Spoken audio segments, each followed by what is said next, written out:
ሰላም ጤና ይስጥልኝ እንዴት ናችሁ? እኔ ደህና ነኝ እግዚአብሔር ይመስገን። ለመላው የኦርቶዶክስ እምነት ተከታይ እንኳን ለአብይ ጾም በሰላም አደረሳችሁ። ዛሬ እንግዲህ የአብይ ጾም ሊገባ ስለሆነ የጾም መያዣ ነው ይዤላችሁ የመጣሁት። እንደምትወዱት ተስፋ አደርጋለሁ። በጣም ፈጣን በሆነ አሰራር ነው ይዤላችሁ የመጣሁት፣ ትወዱታላችሁ። ዛሬ እንግዲህ የምንሰራው 3 አይነት ነው እኔ የሰራሁት ማለት ነው። ስለዚህ ትንሽም ይጠቅማችኋል ብዬ አስባለሁ። ለቻናሌ አዲስ ከሆናችሁ ሰብስክራይብ በማድረግ ካጠገቧ የደውሏን ኦል የምትለዋን ስትጫኑ በየጊዜው አዳዲስ ቪዲዮዎችን ስሰራ ወደ እናንተ እንዲመጣ ይረዳል። ለነባሮቹ ደግሞ እንኳን በሰላም መጣችሁ። ስለምታበረታቱኝ እጅግ አርጌ አመሰግናለሁ። እስከ ቪዲዮ መጨረሻ አብራችሁኝ ቆዩ። አመሰግናለሁ።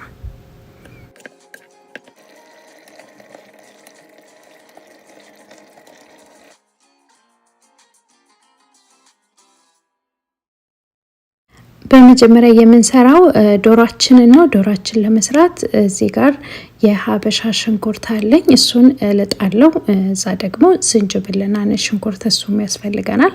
እሱን ደግሞ ከቻልንም እንፈጨዋለን፣ ካልቻልንም ደግሞ ድቅቅ አድርገን መክተፍ እንችላለን። ሽንኩርቴን እኔ ዛሬ በእጄ ነው የምከትፈው፣ ምክንያቱም ያው በእጅ ሲከተፍ ከምንም በላይ ቆንጆ ይሆናል። ውሃ የሚያወጣ ከሆነ ደግሞ ውሃ እንዳያወጣ ይረዳናል ማለት ነው። ከቻልን በእጃችን ብንከትፈው በጣም ጥሩ ውጤት ይኖራል። እንደዚህ አድርጌ ድቅቅ አድርጌ ከትፋለሁ። እንደነገርኳችሁ እንግዲህ ለጾም መያዣ ነው የሰራሁት። ስለዚህ ብዙ ሽንኩርት አልጠቀምም፣ ምክንያቱም ዛሬ ቅዳሜ ነው፣ ነገ ደግሞ እሁድ ነው። ለ2 ቀን የሚሆን ወጥ ብቻ ነው እየሰራው ያለሁት ማለት ነው። ስለዚህ ዶሮአችን በጣም ቆንጆ ነው የሚሆነው። እኔ ቤተሰቦቼ ማለትም እናቴ በጣም በትንሽ ሽንኩርት ነው የምሰራው። ያው አሁን ነው እኔ ብዙ ሽንኩርት መጠቀም የጀመርኩኝ እንጂ ይህንን አሁን የምታዩትን ሽንኩርት ያክል ነው የምንጠቀመው ከቤት ማለት ነው። እና ቢያንስ በዛ ያለ ቤተሰብ ካለን ለራት ብቻ፣ ደግሞ ትንሽ ቤተሰብ ካለን ደግሞ ለራትና ለምሳ ብቻ የሚሆን ዶሮ ነው ቤት የሚሰራው። ስለዚህ በጣም ቆንጆ ክሽን ያለ ዶሮ ነው የሚሰራው ከቤት እና እናቴ ነው ዛሬ ያስታወሰኝ ማለት ነው። በጣም ብዙ ሽንኩርት ነው እኔ ያው የምጠቀመው እና ዛሬ ያው ለ2 ቀን ብቻ ስለሆነ ትንሽ ሽንኩርት ነው የምጠቀመው። እዚህ ጋር ደግሞ ነጭ ሽንኩርትና ዝንጅብል እንደዚህ ድቅቅ አድርገን ወይ እንደዚህ እንከትፈዋለን። ካለዛ ደግሞ በሽንኩርት መፍጫም ትንሽ ዘይት ጠብ አድርገን መፍጨት እንችላለን እና በዚህ መልኩ እናዘጋጀዋለን።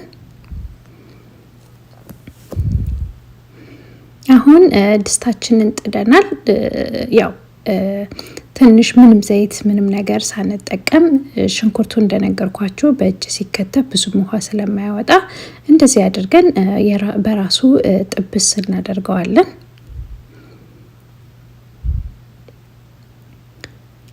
ከዛ እዚህ ጋር እንግዲህ ፍሮዝን የነበረ እኔ ብዙ ጊዜ ዶሮ ገዝቼ አሳርጄ ነው አጣጥቤ ፍሮዝን የማስቀመጥ ማለት ነው። ስለዚህ እሱ ዶሮ አለኝ እና አሁን ግማሽ ኩባያ በርበሬ ነው የጨመርኩት። ይሄ መለኪያው የምታዩት 1/4 ነው። ስለዚህ 2 የጨመርኩት ግማሽ ኩባያ እንዲመጣልኝ ነው። እሱን ጨመርኩኝ። ከዛ በኋላ ያው ዘይት አልጠቀምም፣ በቅቤ ነው የምሰራው። ስለዚህ ቅቤያችንን እንጨምርና ቆንጆ አድርገን እናቁላለዋለን። እንግዲህ ይህንን ስንሰራ እኔ ለእናንተ ማለት መደዳውን እንዲሆን ስለፈለግኩኝ ነው እንጂ ይህንን እየሰራን በጎን ሌሎቹን ምግቦችን ነው እየሰራው ያለሁት። ለእናንተ ኤዲት ሳደርግ አንድ አይነት እንዲሆን በማለት ነው፣ ያው ግራ እንዳይገባችሁ በማለት ነው እንደዚህ ያደረኩት። አሁን ደግሞ ድስት እየያዘ ስላስቸገረኝ ከስር እንደዚህ ከቻላችሁ የፒዛ መጋገሪያ ካለዛም ደግሞ ብረት ምጣድ የሀገራችን አይነት ካላችሁ እሱንም በስር በማድረግ ከላይ እንደዚህ ቁጭ ስናደርገው ድስታችን መያዝ ያቆማል ማለት ነው። ብዙዎቻችሁ ሸክላ ድስታችን ይይዛል ላላችሁኝም ጥሩ መፍትሄ ነው። በዚህ መልኩ እንግዲህ በጣም ቀስ አድርጌ ስቶቡን በጣም ቀንሼ ነው እያበሰልኩት ያለሁት፣ ምክንያቱም በጣም ሲግለበለብ ወጥ አያጣፍጥም። ትንሽ ቀስ ብሎ የበሰለ ነገር በጣም ቆንጆ ስለሚሆን እንዳይዝብኝም በጣም በትንሽ ሙቀት ነው እያበሰልኩት ያለሁት እያቁላላው ያለሁት። እንግዲህ ይህን እየሰራን በጎን የምንሰራቸው 2 አይነትም 3 አይነትም መስራት እንችላለን። ትንሽ ረጅም ሰዓት የሚወስደው ዶሮአችን ነው፣ ምክንያቱም በድስት እየሰራ ነው ስለሆነ። በኢንስታንት ፖት ከሆነ ደግሞ በጣም ቀላል ነው። እኔ ግን በድስት ያው መስራት ስለፈለኩኝ ነው። ሽንኩርትና ዝንጅብል ጨምራ ያለው እሱን እንደዚህ አብሬ ጥብስ አረጋዋለሁ። የተከተፈ ከሆነ ደግሞ መጀመሪያ ከቀይ ሽንኩርቱ ጋር እንጨምረዋለን ፈጦ እንዳይታይ እና እንደዚህ አድርገን ቆንጆ አርጌ ጥብስ አድርገዋለሁ። አሁን ዶሮአችን በጣም በደንብ ሆና ታጥባ የተቀመጠ ነው። ስለዚህ እሱን ደግሞ ትንሽ በሎሚ ዘፍዘፍ አድርጌ እጥብ ካረኩት በኋላ መልሼ ይሄው መላላጫ አጭር እግር እና ደግሞ ረጅም እግር እንደዚህ ትንሽ ነካ ነካ እናደርጋለን፣ ቅቤ እንዲገባበት በቢላዋ። ከዛ እንደዚህ እናስገባና ጥብስ እናደርገዋለን። በነገራችን ላይ ዶሮ እያልኳችሁ ነው እንጂ ዥግራ ነው ይሄ። የዥግራ ወጥ ነው እኔ እየሰራሁት ያለሁት ማለት ነው። ያው ዶሮ ስለሆነ ነው ያው ዶሮ ያልኳችሁ ማለት ነው። እኔ ያው ብዙ ጊዜ ዥግራ ነው የምገዛው፣ ምክንያቱም ለጤናም በጣም ጠቃሚ ነው። ሁለተኛ ደግሞ እንደ ዶሮ ቆሻሻ የላትም፣ በጣም ንጹህ ናት ዥግራ እንግዲህ በእኛ በኦርቶዶክስ ይበላል። ይሄ ተርኪ አይደለም። ብዙ እህቶች ጠይቃችሁኛል፣ ዥግራ ተርኪ ነው ወይ ላላችሁኝ፣ ተርኪ በፍጹም እኔ አልበላም። እዚህ ጋር አሁን ጨው እየጨመርኩኝ ነው። ጨው እንጨምራለን። እንግዲህ ተርኪ እኔ አልበላም፣ በእኛ እምነትም አይፈቀድም። ግርድፍን የሆነ አይበላም ማለት ነው። ስለዚህ ዥግራና ቆቅ ደግሞ በእኛ ሃይማኖት የተፈቀደ ስለሆነ፣ ስለዚህ ለማታውቁት ያው ከተማ አካባቢ ለምሳሌ አዲስ አበባ ያው እንደ ዶሮ ስለማይሸጥ ይሄ ተጠምዶ የሚያዝ ነገር ስለሆነ ለዛ ነው የማታውቁት። ስለዚህ ዥግራ እና ቆቅ በጣም ለሰውነታችን ጠቃሚ ነው እና ካገኛችሁ እሱን ብታደርጉ የእውነት ወጣችሁ ከዶሮ የበለጠ በጣም ቆንጆ ነው የሚሆነው። ያ ወጣችን ከልሰን ጨዋችንን እንቀምሳለን። ቀስ አድርጌ ውሃ እንዳይጨርስ አድርጌ ነው በጣም በዝግታ እያበሰልኩት ያለሁት። አሁን ዥግራችን ወይም ዶሯችን ደርሷል። ከዛ በጎን እንቁላል እየቀቀልኩኝ ነበረ። እሱን ዘይት እንዲገባበት እንደዚህ ትንሽ ነካ ነካ እያረኩኝ በቢላዋ ጨምራለሁ። ጨዋችንን ኦሬዲ ቀምሰናል። አሁን ትንሽ እንቁላሉን ለ1-5 ደቂቃ እንዲንተከተክ እናደርገዋለን። በ3 ኳርት ድስት ነው እየሰራሁት ያለሁት። ስለዚህ በጣም ትንሽና ክሽን ያለ ወጥ ነው የሆነልን። ትንሽዬ ቅቤ እላዩ ላይ ጣል እናደርግበታለን። ከዛ ልክ እሳቱን ካጠፋን በኋላ መከለሻ እንጨምራለን። መከለሻ ጨምረን በቃ አሁን እንዲቀዘቅዝ እንተዋለን። ሁለተኛ የምንሰራው አልጫችንን ነው። እንደነገርኳችሁ እኔ 3ቱንም በ1 ሰዓት ነው የሰራሁት፣ ለእናንተ እንዲመች በማለት ነው የተለያየ ሰዓት እያቀረብኩላችሁ ያለውን። ይሄንን በደቂቃ ዶሯችሁ እስከሚደርስ ይሄንን በጎን መስራት ትችላላችሁ፣ ምክንያቱም ኢንስታንት ፖት ብዙ መማሰል ስለማይፈልግ። አሁን ሽንኩርት ከትፋለሁ። ነጩን የተጠቀምኩት ለአልጫ ነገር ቆንጆ ስለሚሆን ነው። ካላችሁ ይሄንን ከሌላችሁም ደግሞ ቀይ ሽንኩርቱን ማድረግ ትችላላችሁ። እሱን እንደዚህ ከከታተፍኩኝ በኋላ እዚህ ጋር እንግዲህ ለአልጫ የሚሆን የፍየል ስጋ አለኝ። እሱን እዚህ ጋር እንደምታዩት ነጩን ወይም ደግሞ ጮማ፣ ስብ እንደነዚህ አይነት ነገሮችን በደንብ አድርጌ ያወጣቸዋለሁ። ምክንያቱም እነዚህ ያው ቅባት ይኖረውና ትንሽ ሲቆይ የሆነ የመርጋት ነገር አለው። ስለዚህ እንደነዚህ አይነት ነገሮችን ደግሞ በደንብ አድርጌ ሰዓት ወስጄ አስወግደዋለሁ። ከዛ እንደዚህ ከዘጋጀኝ በኋላ ትንሽ ሎሚና ትንሽ ጨው አድርጌ በደንብ አድርጌ አጥበዋለሁ። አሁን ስጋችን ያስፈልገናል። ስጋችን ደግሞ እንደዚህ ረዘም አድርገን፣ ምክንያቱም ሲሰራ ስለሚያጠር ምንም ችግር የለውም። በዚህ መልኩ እንደዚህ አድርገን እንከታትፈዋለን።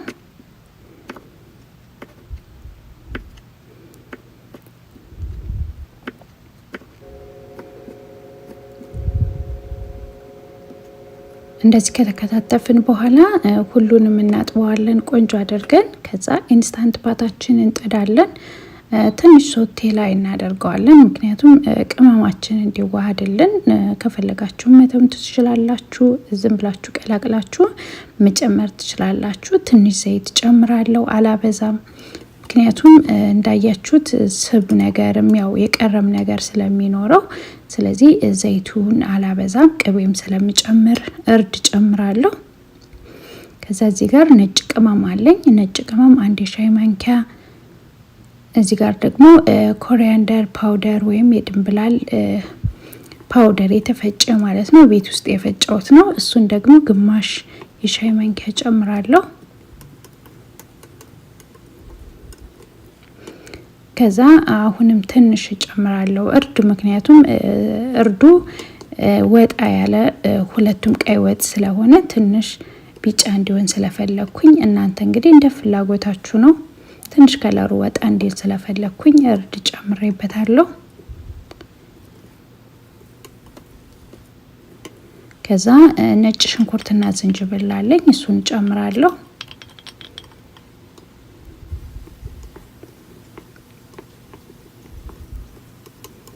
እሱን ከጨመርኩኝ በኋላ እንደዚህ ካዋሃርኩት በኋላ ስጋችንን አጥንታችንን ሁሉን ውሃውን በደንብ ጭመቅ እያረግን እንጨምረዋለን። ምክንያቱም ውሃው ካለው ያው በጣም መረቅ ስለሚኖረው እንደ ቅቅል እንዳይሆንብን በደንብ ያጥካጠብን በኋላ በደንብ ጭምቅ ብናደርገው ጥሩ ነው።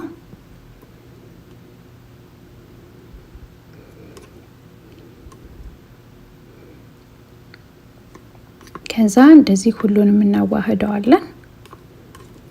ይሄ በጣም ቀላል ነው። አማስሉኝ ያዝኩኝ አይለም፣ በጣም ቆንጆ ነው። ስለዚህ የስጋችንም ራሱን የቻለ ውሃ ስለሚያወጣ ምንም አይነት ውሃ እንጠቀምም። እንደዚህ ሁሉንም እንደዚህ ቅልቅል ካረግን በኋላ እንዘጋዋለን። ከዛ ሲሊንግ ወደሚለው እናዞርና ለ20 ደቂቃ በፕሬሸር ኩክ እናበስለዋለን። 20 ደቂቃ ያረኩት በኋላ ውሃ ነገር ስለሚያወጣ ለ1-5 ደቂቃ ደግሞ ውሃውን እንዲመጥብ ወይም ደግሞ ዝም ብዬ አንተከትከዋለሁ። ለዛ ነው 20 ደቂቃ ያረኩት እንጂ በ25 ደቂቃ ነው የሚበስለው። ከዛ 20 ደቂቃችን ጨርሷል። እንደምታዩት በጣም ቆንጆ ሆኖ ደርሶልናል። ስለዚህ አሁን ትንሽ ውሃው እንደምታዩት ማለት የራሱ ውሃ ወጣ ስላለ ትንሽ ውሃውን እንዲመጣ አደርገዋለሁ። ጨው ጨመርኩኝ።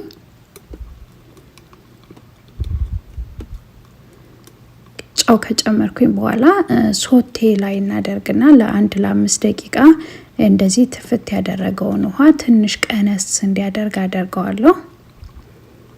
በጣም ውሃ ሲበዛ ወይ መፈትፈት አለብን፣ ካለዛ ያው አልጫ ስለሆነ ትንሽ ወፈር ቢል ቆንጆ ነው። ያው እናንተ እንግዲህ እንደ ፍላጎታችሁ ነው። ከፈለጋችሁ ትንሽ ወፈር እንዲል ቲማቲም መጠቀም ትችላላችሁ። እኔ በዚህ መልኩ በጣም ቆንጆ አልጫ ነው ያገኘሁት። እንግዲህ በጎን ስራችን እየሰራን ይሄንን ለ5 ደቂቃ እንዲንተከተክና ውሃው እንዲቀንስ እናደርጋለን። 5 ደቂቃ ቆይቶ ይውላችሁ ትንሽ ውሃው መለስ ብሏል። ስለዚህ ቅቤ እንጨምራለን። ቅቤያችንን ከጨመርን በኋላ እንደዚህ ሁሉንም እናዋህድና ከዛ ቃሪያችንን እንጨምርና ያው ቀጥታ ማውጣት ነው የሚሆነው።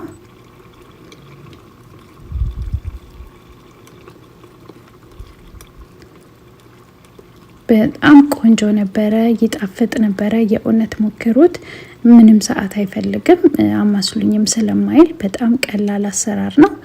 አሁን ሶስተኛ የምንሰራው ደግሞ ጥብስ ወጥ ነው የምንሰራው። ጥብስ ወጣችንን ለመስራት እዚህ ጋር ቀይ ሽንኩርት አለኝ። እሱን በእጄ ነው ዛሬ የሚከትፈው እንደነገርኳችሁ። እሱን ከተፍኩኝ። ከዛ በጎን አስቀምጠና ደግሞ ስጋችንን የጥብሳችንን ስጋ በዚህ መልኩ ስላይስ እያረግን ትንሽ አንድ አይነት ሳይዝ እንዲሆንና በጣም ወፍራምም እንዳይሆን እያደረግን በስላይስ መልኩ እጥፈዋለን። እንደዚህ ሲሆን እንግዲህ አንዱ ያረረ አንዱ ደግሞ ያልተጠበሰ አይሆንም። አንድ አይነት ሁሉም ስጋው አንድ አይነት ይዘት ይኖረዋል። ስለዚህ በተቻለ መጠን እንደዚህ ተጠንቅቀን ብንከትፈው ጥብስ ስንሰራ ጥሩ ነው።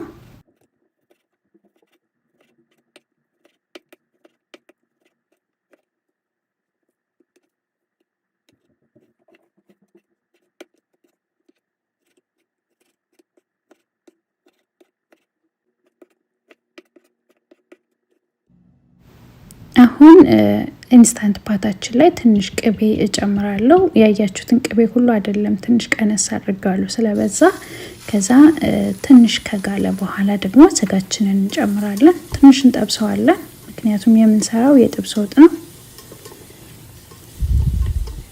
አሁን ያው ኢንስታንት ፓታችን አይዝም። የያዘብ ይመስላችሁም ትንሽ ቆይቶ ለቀቅ ስለሚያደርግ በዚህ ጥብስ እናደርገዋለን። ይሄንን እንግዲህ በመጥበሻ መጥበስ ትችላላችሁ። ወጡን በዚህ እየሰራችሁ በጎን በመጥበሻ መስራት ትችላላችሁ። ከዛ እንደምታዩት ራሱ የጥብሳችን ውሃ አውጥቷል። እሱን እስከሚመጥ ደግሞ እንተዋለን። እንደዚህ ሶቴ ላይ አድርገን እንዲንተከተክ እናደርገዋለን። ይሄው ውሃውን ምጥጥ አድርጓል። ስለዚህ ነጭ ሽንኩርትና ዝንጅብል ትንሽ እንጨምራለን። ለስጋው የሚሆን ያክል ደግሞ ጨው እንጨምራለን።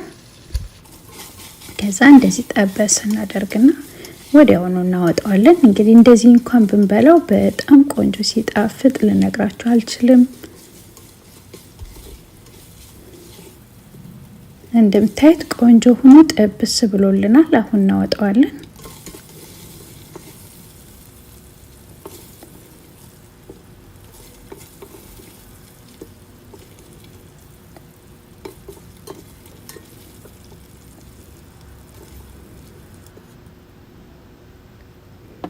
ከዛ እንደዚሁ ሳናጥብ ከላዩ ላይ ሽንኩርቱን እንጨምረዋለን። ምክንያቱም ራሱን ዙረን ስለምንጨምርበት ማጠብ አያስፈልግም። በጣም ከያዘባችሁና ካረራችሁባችሁ ደግሞ ያው ማጠብም ትችላላችሁ። የኔ ደህና ስለሆነ ሽንኩርቱን የጨመርኩኝ።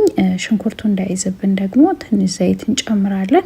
ምክንያቱም በእጅ የተከተፈ ስለሆነ ዝም ብለን ከዘጋ ነው ኢንስታንት ፓታችን ይይዛል። ስለዚህ ትንሽ ማለስለሻ ዘይት ነገር ያስፈልገዋል ኢንስታንት ፓታችን እንዳይዝ። ከዛ ትንሽ ለአንድ ለ9 ደቂቃ በሎው ሂት ላይ አድርገን በፕሬሸር ኩክ እናበስለዋለን ሽንኩርታችን። ይህንን እንግዲህ እንደ ድስትም ልትጠቀሙበት ትችላላችሁ። ያው እኔ ቶሎ እንዲበስልና ማማሰልና ትንሽ ሽታው እንዲቀንስ ስለፈለኩኝ ነው። ከዛ 9 ደቂቃችን ጨርሷል። ቬንቲንግ ወደሚለው አዞረን ላይ ያለችው ቫልቫ ወደ ታች ስትወርድ እንከፍተዋለን። ይሄው ቆንጆ ሆኖ በጣምም ሳይሞት ሽንኩርታችን ቆንጆ ሆኖ ደርሷል። አሁን በርበሬያችንን እንጨምራለን።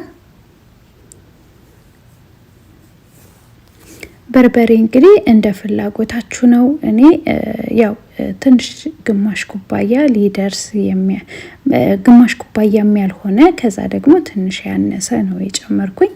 ያው እንደ ቤታችሁ ነው። ይሄ ነው ልኬታ ያስፈልገዋል ብዬ አላስብም። ምክንያቱም ሰው የሚፈልግ ለስለስ ያለ የሚፈልግ ኮስተር ያለ በየቤታችን የተለያየ ምላስ ስላለን በየቤታችን ሁኔታ ነው የምንሰራው። አሁን መልሰን ካማሰልን በኋላ ኢንስታንት ፓታችን ዘግተን እዚህ ጋር እንግዲህ ለ15 ደቂቃ ደግሞ እንዲቁላላ አደርገዋለሁ። በፕሬሸር ኩክ ሆኖ በሎ ላይ ነው እንዲቁላላ ያረኩት። ይሄው ቁሌታችን ቆንጆ ሆኖ ደርሷል። እዚህ ጋር እንግዲህ የስቀርጽ ያስገባሁት መስሎኝ ነበረ። ነጭ ሽንኩርትና ዝንጅብል ጨምሬያለሁ። ከዛ ትንሽ እሱን ከጠበስኩኝ በኋላ ደግሞ እያፈላው ነበር በጎን ውሃ ጨመርኩኝ፣ ከለስኩኝ። ከዛ ጨዋችንን እንጨምራለን። እንደ ፍላጎታችን ነው። ቀጠን ያለ የጥብስ ወጥ የምንፈልግ ከሆነ ትንሽ ቀጠን እናደርገዋለን። እኔ ደግሞ መካከለኛ የሆነ ያልቀጠነም ያልወፈረም ነው የምሰራው።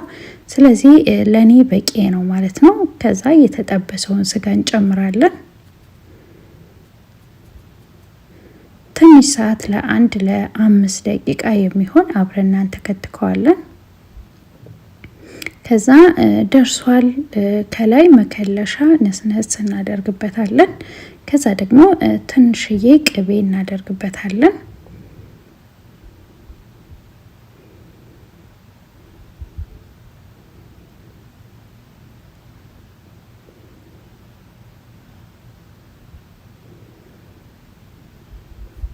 እንዳያችሁት እንግዲህ በጣም ቀላል አሰራር ነው። በኢንስታንት ፖት ዶሮአችንንም በዚህ መልኩ መስራት እንችላለን። የጥብስ ወጣችን፣ ዶሮአችን እና አልጫችን ደርሷል። አሁን እዚህ ጋር እንግዲህ በምናቀርብበት በቤታችን ባለን እናቀርባለን። በጣም ቆንጆ ሆኖ እንደምታዩት በጣም ልዩ ነበረ። የእውነት በጣም ይጣፍጥ ነበረ። እንግዲህ ወጣችን የሚወሰነው በበርበሬያችን ነው። ይሄ አዲሱ በርበሬ የሰራሁት በርበሬ ነው። ገብታችሁ እዩት። በርበሬ ስትሰሩ አምሱት። በጣም ቆንጆና የማያቃጥል ነው የሚሆንላችሁ። ልነግራችሁ አልችልም። በጣም ነው የሚጣፍጠው። በልታችሁ አጠግቡትም። ምንም ማቃጠል የሚባለው ነገር የለም። ስለዚህ አገር ቤትም ቢዘጋጅ እዚህም ከተዘጋጀ በርበሬያችሁን ስታዘጋጁ ብታምሱት በጣም ጥሩ ውጤት ጥሩ ጣዕም ታገኛላችሁ። በጣም ነበር የሚጣፍጥ። በጣም ቆንጆ ነው። ስለዚህ ከለሩም እንደምታዩት ቆንጆ በርበሬ ነው ማለት ነው። በጣም ይጣፍጣል። በእኔ መንገድ አድርጋችሁ አዘጋጅታችሁ ተጠንቅቃችሁ በርበሬያችሁን በዚህ መልኩ ካዘጋጃችሁ በጣም ቆንጆ ወጥ፣ ልዩ ወጥ ነው የምታገኙት። ስለዚህ የዛሬ ቪዲዮ ይህንን ይመስል ነበረ። ቀጣይ ደግሞ በጾም የምግብ ዝግጅት እንገናኛለን። መልካም ጾም ይሁንላችሁ ለሁላችንም። በሚቀጥለው ቪዲዮ እስከምንገናኝ ቸር ያገናኘን። ቻው ቻው።